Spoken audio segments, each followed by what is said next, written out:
Video बघत असलेल्या प्रत्येकाला महाप्रपंचतर्फे तेजस कुमारचा सप्रेम जय शिवराय, सप्रेम जय श्रीराम. मित्रांनो, आपल्या देशावर ब्रिटिशांनी अनेक वर्ष राज्य केलं. आपण पारतंत्र्यामध्ये होतो. स्वातंत्र्य मिळवण्यासाठी अनेकांनी आपल्या प्राणांची आहुती दिली. अनेक जणांनी तुरुंगवास भोगला, हाल अपेष्टा कष्ट सोसले, लाठ्याकाठ्या खाल्लेल्या आहेत, प्रसंगी गोळ्या खाल्लेल्या आहेत आणि प्राण दिलेले आहेत. एवढं सगळं झाल्यानंतर कुठे आपल्याला स्वातंत्र्य मिळालं. मात्र अनेकांचं म्हणणं आजही असं आहे की चरखा चालवून आपल्याला स्वातंत्र्य मिळालेलं आहे. मी हे मान्य करत नाही की गांधीजींचं काही कॉन्ट्रीब्युशन नव्हतं आपल्या स्वातंत्र्यामध्ये. त्यांनी चळवळी चांगल्या उभ्या केल्या होत्या, लोकांमध्ये युनिटी चांगली निर्माण केली होती. पण ती युनिटी काय कामाची, जी युनिटी प्रतिकारच करू शकत नव्हती. तेव्हा सुभाषचंद्र बोस, चंद्रशेखर आझाद, राणी लक्ष्मीबाई, मंगलसिंग पांडे अशी कितीतरी नावं घेता येतील ज्यांनी सशस्त्र क्रांती केली. आणि खरं सांगायचं ना तर दुसऱ्या महायुद्धानंतर ब्रिटिश सरकार हादरलेलं होतं. एक तर त्यांचा खजिना रिता झालेला होता, दुसरीकडे इकडे बंड खूप मोठ्या प्रमाणावर चालू झालं होतं. सुभाषचंद्र बोस यांनी आझाद हिंद फौज उभी करून टाकली. यांनी पुढचा धोका ओळखला इंग्रजांनी की इथे टिकणं फार काळ आपल्याला शक्य नाहीये, त्याच्यामुळे गोडी गुलाबीतच निघूया ना. पण निघाले सुद्धा कसे, तर फक्त ईस्ट इंडिया कंपनी एवढी एकच कंपनी लंडनला ब्रिटनला गेली. बाकी त्यांच्या सगळ्याच्या सगळ्या कंपन्या इथंच राहिल्या. हिंदुस्तान लिव्हर काय आहे, अशा अनेक कंपन्या आहेत त्यांच्या जे इथंच आहेत. आता आपल्या लोकांनी टेक ओव्हर करायला सुरुवात केलेली आहे. ही चांगलीच गोष्ट आहे, कौतुकाची गोष्ट आहे, स्वागतार्ह गोष्ट आहे. सांगण्याचा मुद्दा हा आहे की हे स्वातंत्र्य मिळवण्यासाठी रक्तपात झालेला या देशामध्ये आणि त्यामुळे अनेकांना ह्या स्वातंत्र्याचं अभिमान आहे. पण अनेक जण असे आहेत की ज्यांना या स्वातंत्र्याशी काहीही देणं घेणं नाहीये. अर्थात ते वेगळ्याच जगामध्ये वावरत असतात. मुळात स्वातंत्र्य म्हणजे काय, पारतंत्र्य म्हणजे काय, गुलामी म्हणजे काय, हेच काही जणांना अजिबातच कळत नाही.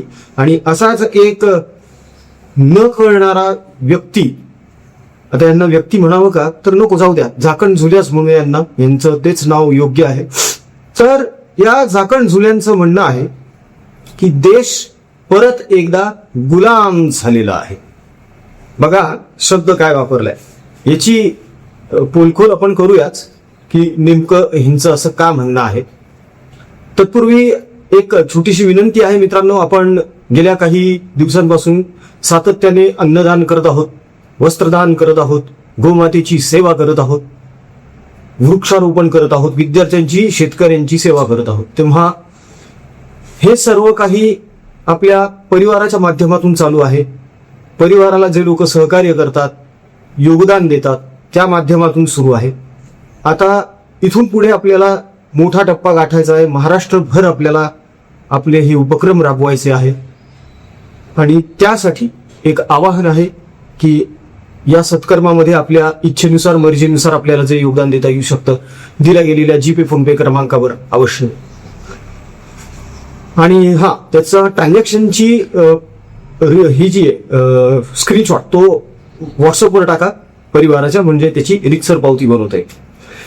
तर या झाकण झुल्यांचं म्हणणं असं आहे की देश परत पारतंत्र्यात गेलेला आहे, देश परत गुलाम झालेला आहे. आता गुलाम या शब्दाचा अर्थ तरी यांना कळतो का, हा सगळ्यात मोठा प्रश्न आहे. सुरुवातीला एक काम करूया, आपण यांचं नेमकं काय म्हणणं आहे ना, एक 10-20 सेकंदामध्ये बघूनच घेऊया. भारताची पोझिशन जागतिक पातळीवरती आता काहीच नाही. प्रत्येक गोष्ट अमेरिकेला विचारून करावी लागते. 1947 पर्यंत देश ब्रिटिशांचा गुलाम होता आणि त्या गुलामगिरी विरुद्ध 150 वर्षाचा संघर्ष आम्ही सगळ्यांनी केला, आमच्या पूर्वजांनी केला. आताच्या राज्यकर्त्यांचे पूर्वज किंवा वंशज त्या युद्धामध्ये, त्या स्वातंत्र्य लढाईमध्ये नव्हते. अलीकडच्या काळामध्ये हा देश अमेरिकेचा गुलाम होताना दिसतो. ही अत्यंत चिंतेची आणि धक्कादायक अशी गोष्ट आहे. ऐकलं, देश आता गुलाम झालेला आहे. आणि कोणाचा गुलाम झालेला आहे तर अमेरिकेचा गुलाम झालेला आहे. अगोदरच डोनाल्ड ट्रम्प आणि नरेंद्र मोदी यांच्यातले जे परस्परांमधले संबंध आहेत, मैत्रीपूर्ण संबंध, यांची जोरदार खिल्ली आतापर्यंत हे लोक उडवत आलेले आहेतच. मग ते टेरिफ असो किंवा पाकिस्तान, इराण, अमेरिका यांचे संबंध, मग ती पाकिस्तानने केलेली अयशस्वी मध्यस्थी आणि मग तोंडघशी पडणं त्यांचं, याचं फार कौतुक केलं होतं या लोकांनी आणि त्यावरून नरेंद्र मोदी यांना हिणवलं होतं. आता यांचं म्हणणं असं आहे की आपला देश, भारत देश हा अमेरिकेचा गुलाम झालेला आहे. का तर नरेंद्र मोदी सारखे सारखे तिकडे जातात, अमेरिकेला विचारल्याशिवाय नरेंद्र मोदी काहीही करत नाही, असं यांचं म्हणणं आहे. किती मूर्खपणाचं बोलणं आहे हे, किती मूर्खपणाचं आहे. म्हणजे एवढं जर नरेंद्र मोदी अमेरिकेचं ऐकत असतील तर मग इस्रायल, अमेरिका आणि इराणचं जे युद्ध झालं त्यामध्ये भारताने मध्यस्थी का नाही केली बरं? हे तर मित्र आहेत ना एकमेकांचे, आणि आपण तर गुलाम आहोत त्यांचे, आपण तर लढायला जायला पाहिजे होते त्यांच्यासोबत, पण आपण गेलो का? नाही. आपला एक सैनिक सुद्धा तिकडे गेला नाही. या उलट आपण ज्यांचे गुलाम आहोत, लक्षात घ्या, आपण यांच्या म्हणण्याप्रमाणे आपण ज्यांचे गुलाम आहोत आणि त्यांच्याशी ज्यांचं युद्ध चालू आहे, त्या इराणने आपल्या देशाला तेलाचा तुटवडा होऊ नये, गॅसचा तुटवडा होऊ नये म्हणून स्पेशल जहाजं पाठवली. स्पेशल. आता आपण तर गुलाम आहे, मग आपल्याला तर झोडपलं पाहिजे होतं ना अमेरिकेने, डोनाल्ड ट्रम्पनं, पण असं काही झालं का? तर नाही. आता पुढची गोष्ट आहे का, तैवान हा चिप्स बनवण्यामध्ये, चिप्स म्हणजे उद्धव ठाकरेंच्या भाषेमध्ये बटाटा चिप्स नाहीत हा, किंवा केळीचे चिप्स नाही, तर लॅपटॉप, कॉम्प्युटर यामध्ये ज्या चिप्स वापरले जातात ज्याला सेमी कंडक्टर म्हटलं जातं. आता सेमी कंडक्टर आणि कंडक्टर यातला फरकही उद्धव ठाकरेंना कळत नाही, त्यांच्या झाकण झोल्याला तर अजिबातच कळणार नाही. तर ते सेमी कंडक्टर तैवान बनवत होतं, त्यांची मोनोपॉली होती. आणि आता अमेरिका, नेदरलँड यांच्यासोबत जो करार झालेला आहे त्या करारानुसार आता या सेमी कंडक्टर बनण्याचा प्रोजेक्ट भारतात येणार आहे. ही उपलब्धी नाही का भारतासाठी? जर आपण गुलाम आहोत अमेरिकेचे, तर मग अमेरिकेने आपल्याला का दिलं बरं? का गुलामांना पोसायची आपल्याकडे पद्धत आहे? असं काहीच नाहीये. हा, तसं जर बघितलं तर गुलामांना पोसायची पद्धत आहे आपल्याकडे. आता ह्या सकाळच्या, दुपारच्या आणि संध्याकाळच्या भोंग्याच बघा ना, उद्धव ठाकरे पोसतच आहेत ना. इतका यांचा अपमान होतो तरीही गुलामगिरी यांची चालूच आहे. संजय राऊत बोलले की देश गुलाम झालाय. देश गुलाम झालेला नाही. देशातले काही विशिष्ट निर्बुद्ध लोक हे जे राहुल गांधीची भलावण करतात, राहुल गांधीला श्रेष्ठ समजतात, ते गुलाम झालेले. ती खरी गुलामगिरी आहे. देशभक्ती दाखवणं किंवा देशभक्तीवर भाष्य करणं, या गोष्टींना हे लोक अंधभक्त म्हणतात. अंधभक्त. ठीक आहे, आहोत आम्ही अंधभक्त. आम्ही देशाचा विचार प्रथम करत असतो, आम्ही आमच्या लोकांचा विचार प्रथम करत असतो. तुमच्यासारखं नाहीये, पत्राचाळीमधल्या आपल्याच मराठी लोकांना नागवलं होतं तुम्ही, आणि तरीही बेशरमपणे तुम्ही अजूनही मान ताट करून हिटता. आणि आत्ताच जी बुलडोझरची कारवाई झाली बांद्र्याला, त्याचा विरोध प्रदर्शन करता तुम्ही. म्हणजे किती निर्लज्जपणा म्हणावा, निर्ढावलेपणा म्हणावा या गोष्टीला. खरं तर हा निर्लज्जपणा नाहीये, ह्याला गुलामगिरी म्हणतात, ह्याला म्हणतात गुलाम असणं. तर संजय राऊत, आपला देश 1947लाच पारतंत्र्यातून बाहेर आलेला आहे. आपण स्वतंत्र आहोत. आणि आज आपल्या देशाची अशी स्थिती आहे की अमेरिकाच काय, चीन सुद्धा सध्या भारताला टरकतंय.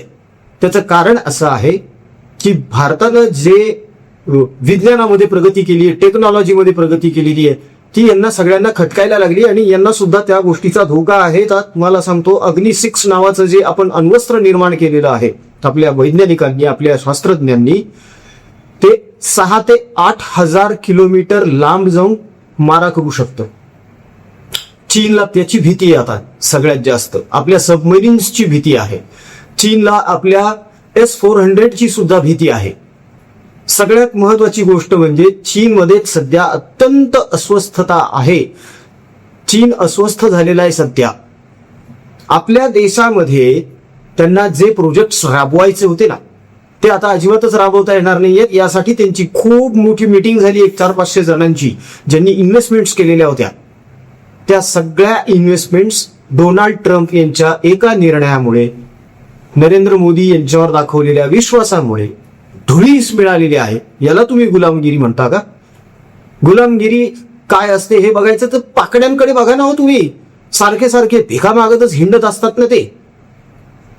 जसे आपले हे वडापाव सैनिक 10-10 रुपयाच्या पावत्या फाडत जातात, तसे हे पण कटोरा घेऊनच जातात ना सतत. UAE कडे जा, US कडे जा, दुबईकडे जा, शेख कडे माग पैसे.